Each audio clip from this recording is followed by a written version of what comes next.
Do you desire a place to get away? How about 3? Come on, it should have changed by now.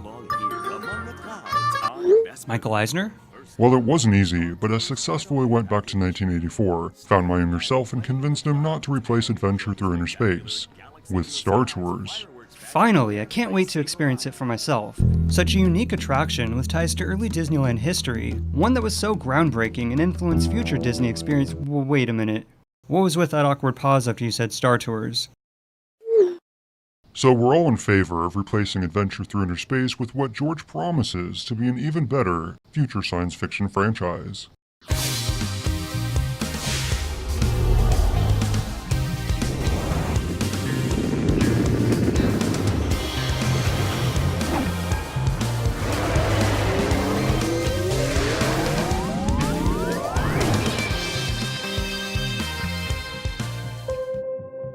The story of Adventure Through Inner Space begins almost 20 years before its debut, right around the time construction began on Disneyland.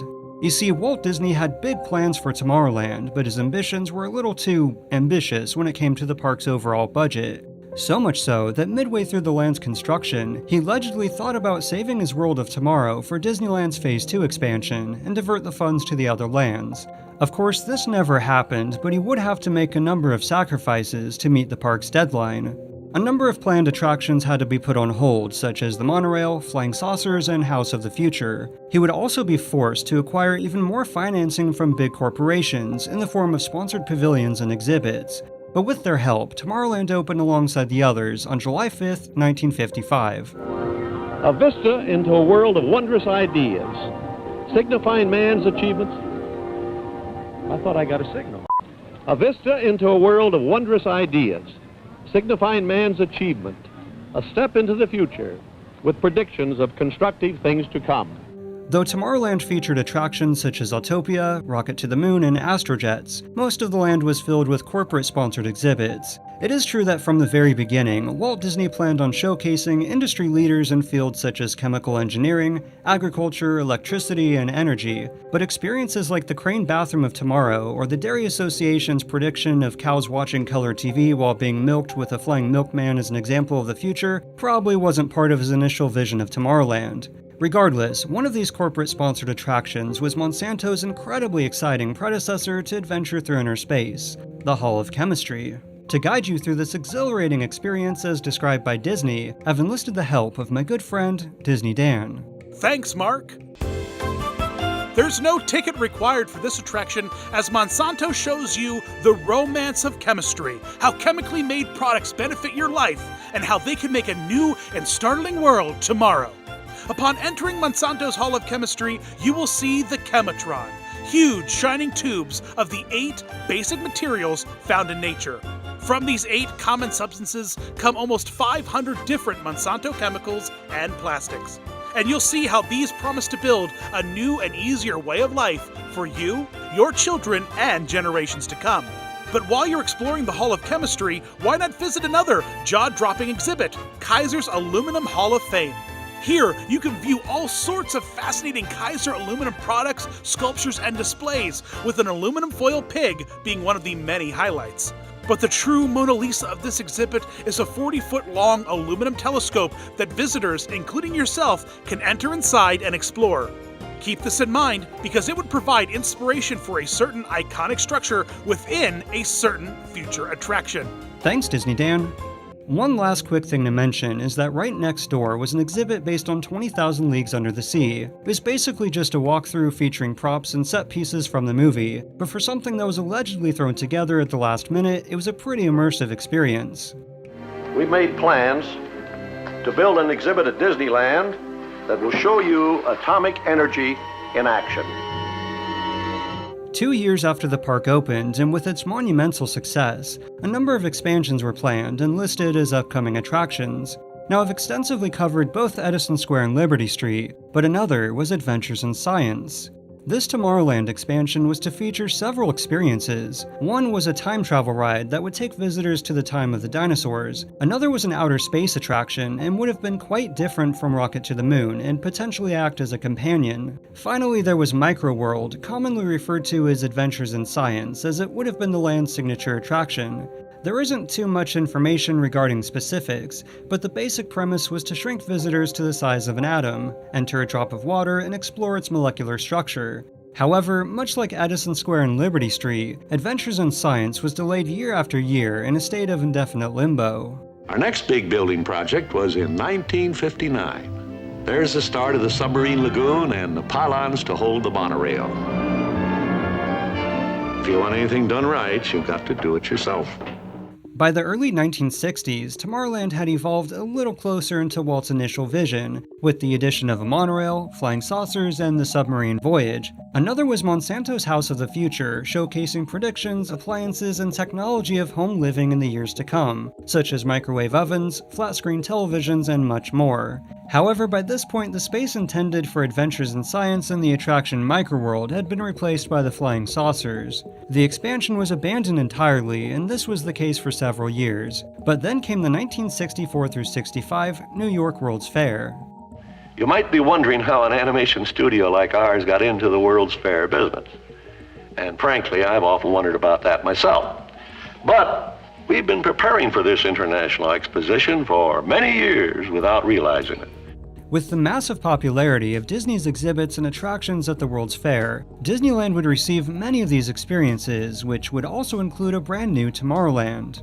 The land was to be given a complete overhaul and transform the 1950s product-laden display of the future to a land with energy, beautiful clean architecture, and a new sense of purpose. It was also around the same time that Monsanto's House of the Future was becoming incredibly outdated. The company wanted to showcase new products and innovations, and what better way to do that than to sponsor an incredibly immersive experience unlike anything Disney had ever produced. So Imagineers took advantage of this opportunity to revive the Adventures in Science attraction Microworld. The basic concept would remain the same, only instead of exploring a drop of water, this was changed to a snowflake that would proceed to melt as the journey came to an end. The microscope visitors traveled into would also go through quite a few design changes, with earlier versions having some sort of reflection effect at the far end. The final design would feature one of the best Imagineering illusions in Disney theme park history, as guests seemed to shrink right before the eyes of those in the queue. The microscope's appearance was also heavily influenced by the telescope mentioned earlier in the Aluminum Hall of Fame, in which the dimensions would be nearly identical. However, unless you'd visited Tomorrowland within the first few years, you probably wouldn't have noticed, as this had been replaced by another Monsanto exhibit, Fashions and Fabrics Through the Ages. But of all the changes to the attraction, the most drastic would be the ride vehicles themselves, and would forever change the way Imagineers dreamed up new experiences. Welcome to a journey into the future, a journey for everyone today into the everywhere of tomorrow. At the New York World's Fair, there was an attraction sponsored by GM called Futurama, and another by AT&T. These used a vehicle system that was very unique, in which oversized chairs were chain-linked together and moved along a track that ran continuously, with each having its own audio system. This meant a more personal experience, shorter lines and more guests per hour, as previously each vehicle had to be stopped for loading and unloading, such as the Fantasyland dark rides. But Disney took this vehicle system to the next level with Adventure Through Inner Space, creating the very first Omnimovers as coined by Disney legend Bob Gurr. With the help of curved hoods and pivoting mechanisms, Imagineers could now control what they wanted visitors to focus on within any given show scene. But this finally brings us to the ride's construction, alongside New Tomorrowland in 1966. This scale model represents more than 5 acres of new attractions in Tomorrowland. Inside these buildings are shows and exhibits presented by half a dozen of America's leading companies. Monsanto's Hall of Chemistry and neighboring fashion exhibit were closed, and chosen as the location for New Tomorrowland's signature attraction. Though a large portion of the ride would rely on projections, Adventure Through Inner Space was Disney's most elaborate and intricate dark ride to ever be constructed. It would also be the largest, with many of the props reaching massive heights, most of which would tower over visitors on their journey. And after over a decade of operation, the 20,000 Leagues Under the Sea exhibit would also close, and be used as the attraction's unloading station and Monsanto Company showcase. The highlight was initially going to be a tall rotating structure of Monsanto products within prism glass cubes, but this was changed into a pretty cool visual we'll get to later. Tragically, Walt Disney would not live to see his much more realized version of Tomorrowland or Adventure Through Inner Space, as he passed away just months after construction. But the show would go on, and the revitalized land in Adventure Through Inner Space officially opened in the summer of 1967. Tomorrowland is not just the realm of outer space. One of the most unusual new attractions is the Adventure Through Inner Space, a true-life scientific adventure into the world of atoms and molecules. Courtesy of Monsanto's sponsorship, and unlike most of the other park's experiences, Adventure Through Inner Space did not require a ticket. Upon entering the attraction, there were several elements in the queue that would instantly draw your attention. First was the mighty microscope, in which visitors continuously entered aboard their automobiles, and through a transparent viewing tube appeared to have actually been shrunk. The last part was a bit more subtle, as at the very far end of the microscope was a snowstorm effect, showing snowflakes tumbling down as the destination. There were also 7 viewing pods in the queue, which gave a description alongside a visual of each individual scene in the ride. It was also a way to further explain to visitors what they would be experiencing on their journey, which enhanced the sense of immersion even further. Last was a massive screen displaying a snowflake, where the different colors represented the journey towards the snowflake's core structure. But now it's time for your adventure through inner space. Through Monsanto's mighty microscope, you will travel into the incredible universe found within a tiny fragment of a snowflake. Once on board, the ghost host, Random Scientist, was your guide, as supposedly he was the first to go through this experience, and the thoughts he had on his journey were left suspended in the timelessness of inner space. I am passing beyond the magnification limits of even the most powerful microscope. Emerging from the darkness, projected snowflakes would begin to appear, becoming larger and larger as you seemed to shrink smaller and smaller. Eventually you became so small that you passed by a giant snowflake with a spinning projection. As you entered its crystalline makeup, you were surrounded by giant crystals and walls of ice, which towered overhead. Traveling deeper and deeper as you made your way through the walls of ice, you came to the porous crystals, before entering a new stage of your journey. What compelling force draws me into this mysterious darkness? Can this be the threshold of inner space? After another period of darkness, you were surrounded by vibrating H2O molecules, in which an elaborate mirror effect gave the illusion of there being way more than there actually were. After yet another period of darkness was a giant H2O molecule, as he had shrunk even more. You then broke through into the oxygen atom of the H2O molecule, with intense and vibrant light swirling in every direction. Millions of orbiting electrons surround you as you shrink even more, finally reaching the nucleus of the atom, which for some reason was drastically scaled back from the initial design, and made possible by a single blinking red light. No, I dare not go on. I must return to the realm of the molecule before I go on shrinking forever. Afraid you'll pull an Ant-Man, the narrator decides you've shrunk small enough, but as you grow larger, the H2O molecules become active and fluid, meaning the snowflake has begun to melt, freed from its frozen state. You then pass under the giant eye of a scientist looking through the microscope, as you're back on visual and begin returning to your normal size. Miracles from molecules are dawning every day. The final section took place in the former 20,000 Leagues Under the Sea exhibit, as the Sherman Brothers' Miracles from Molecules played overhead. Vehicles would travel past a giant rain lamp, or as Monsanto called it, the Fountain of Fashion, but the name doesn't give this mesmerizing visual justice. From the ceiling of the show building, a tornado of oil-based water droplets seemed to magically cascade down nylon threads. The rest of the experience featured interactive displays about Monsanto and how the company improves your way of life, and there were also products on display and available for purchase. You could also wave hello to those aboard the People Mover, which traveled overhead. And if you weren't beat over the head enough with Monsanto, they also had a world clock showing over 90 Monsanto facilities all around the world. One last thing to mention is that if you did ride the People Mover, in addition to a glimpse inside the queue and the mighty microscope, you'd pass by a special mural created just for this experience. Visitors journey through Monsanto's mighty microscope into the realm of inner space. One of the early travelers through inner space was Prince Rainier of Monaco and his attractive children. Adventure Through Inner Space was an immediate success. However, several aspects of the attraction would prove troublesome, ultimately playing an important role in future Disney theme park policies. For one, the many periods of complete darkness and private vehicles separated from others proved to be, popular among young couples. Another problem was disrespectful visitors who would abuse the nature of the attraction to constantly touch objects within reach, sometimes breaking or removing delicate props, and even spitting on them. These issues led to a much wider implementation of the envelope of protection, as while it had been used to establish the safe distance between guests and something like the Fountain of Fashion, it would apply to all decorations within future attractions. Adventure Through Inner Space would also play a big part in future attractions installing closed-circuit TV cameras to keep a closer eye on visitors. On a more positive note, the ride's Omnimover vehicle system proved to be revolutionary and were used as doom buggies for the Haunted Mansion in 1969. As far as the ride itself, Adventure Through Inner Space went virtually unchanged for its first decade of operation, but the post-show would see quite a few alterations. First was the removal of the world clock with more product displays,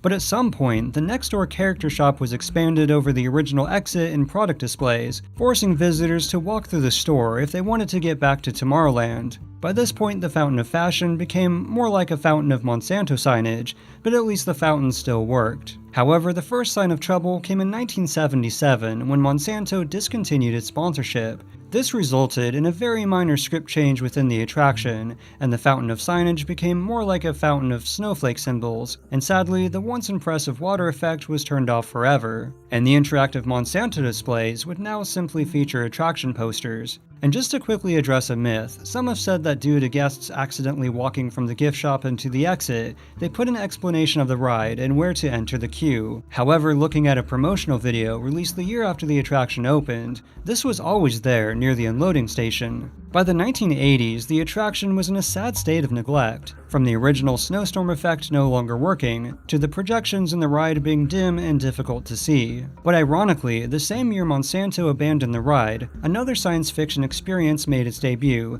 and would ultimately change the Disney parks and the film industry forever. It essentially is a fun movie to watch. It's been a long time since people have been able to go to the movies and see a sort of straightforward, wholesome, fun adventure. With the success of Star Wars, science fiction had a major resurgence after many years of being considered dead just like the Westerns. In 1984, newly appointed CEO Michael Eisner took advantage of this change of public interest in a partnership between George Lucas and Disney. With the announcement of a new Star Wars-based attraction came the announcement of Adventure Through Inner Space's closure.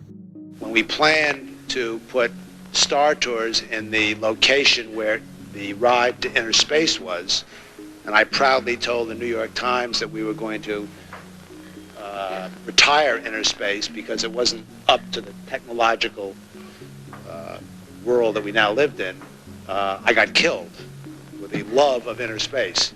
Adventure Through Inner Space closed in September of 1985, just shy of its 20th anniversary, and work soon began on Star Tours. The original Monsanto pre-show, visible from the People Mover, was initially not used for the ride and was blocked away from visitors for many, many years and used as random merchandise storage. But if you could see past the barriers, you would find the original Monsanto display windows left intact. Star Tours officially opened in January of 1987, and the reception was beyond positive and seen as a quality attraction worthy of replacing Inner Space. Interestingly, the show building's main queue would see very few structural changes, and the entrance into the attraction would remain almost identical to its predecessor. Fans of Inner Space could also find a number of tributes, such as a display pod below the queue, and it's rumored that for a while, one of the miniature Atomobiles was kept in one of the baskets above the queue. You could also spot the mighty microscope within the ride itself, and tributes to the former attraction would continue into Star Tours The Adventures Continue.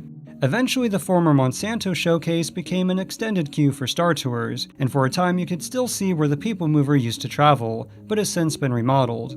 Adventure Through Inner Space remains an important part of Disneyland's legacy, and helped pave the way for new attractions that would benefit from the beloved Dark Ride, which continues to this day. So the next time you visit the park or take a trip on Star Tours, maybe you'll spot one of Inner Space's tributes or traces of the Dark Ride that changed the Disney parks forever.